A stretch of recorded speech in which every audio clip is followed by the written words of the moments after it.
I have sat here and I have listened, and my first impression was, wow, what a knowledgeable group of people here. I mean, listening to David and all of you who have spoken here, wow, you just reinforced my belief that the young people of Kenya, you got it. You got it, guys. You got it. You got it. You got it. There is no doubt that the young people of this country are really drivers of change in a positive sense. And you know, we have already demonstrated to the world that the young people of this country can innovate.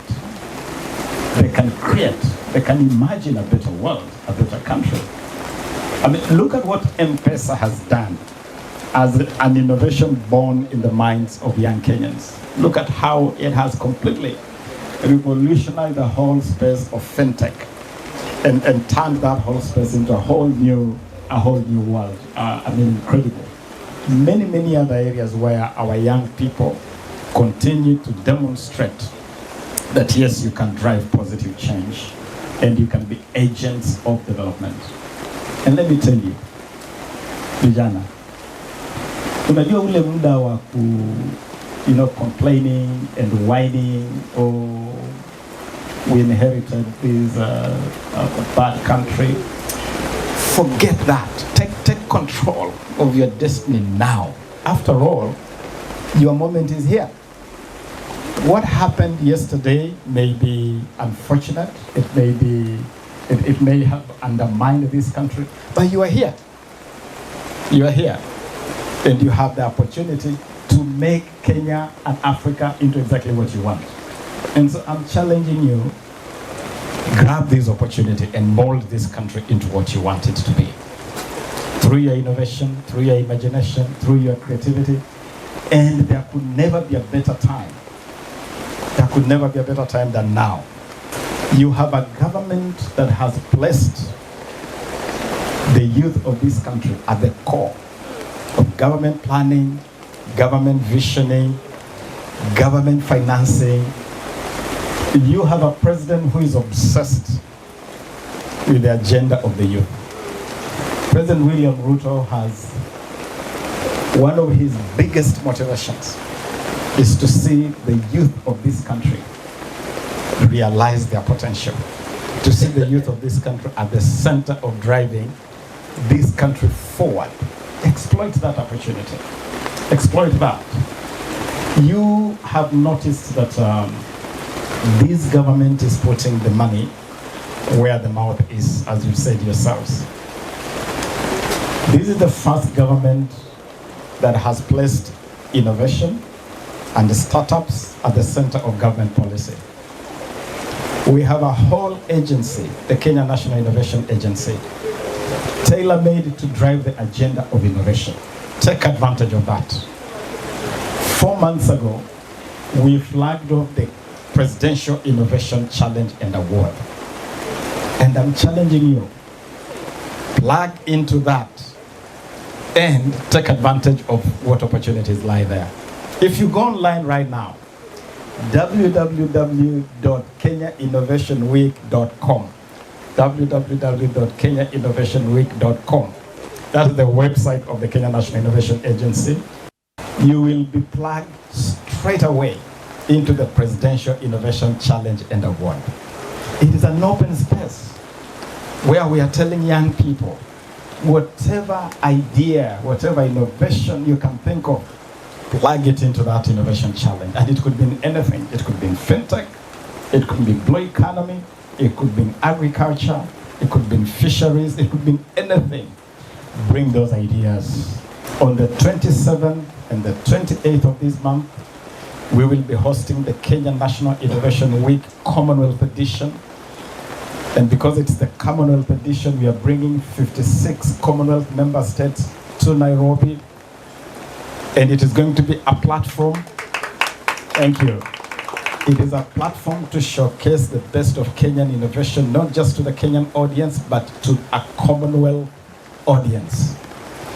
And at that, during that week, we will announce the winners of the Presidential Innovation Challenge. And the winners will be awarded on Jamhuri Day as we celebrate Kenya at 60. Each selected innovation is guaranteed 5 million Kenya shillings startup.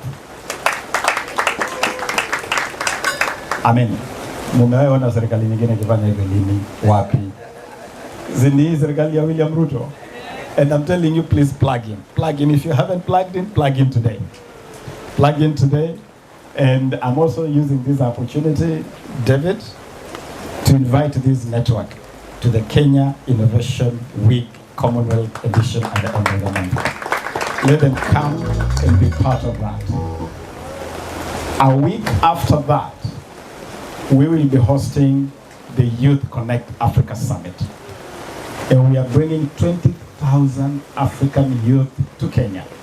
20,000 from the Cape to Cairo, from Lamu to Cape Verde. 20,000 African youth. The theme of this summit is Youth Innovating a Borderless African Renaissance.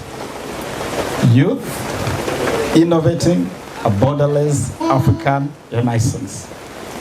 Beautiful thing. It is focused on the youth. It's focused on innovation. It's focused on borderlessness.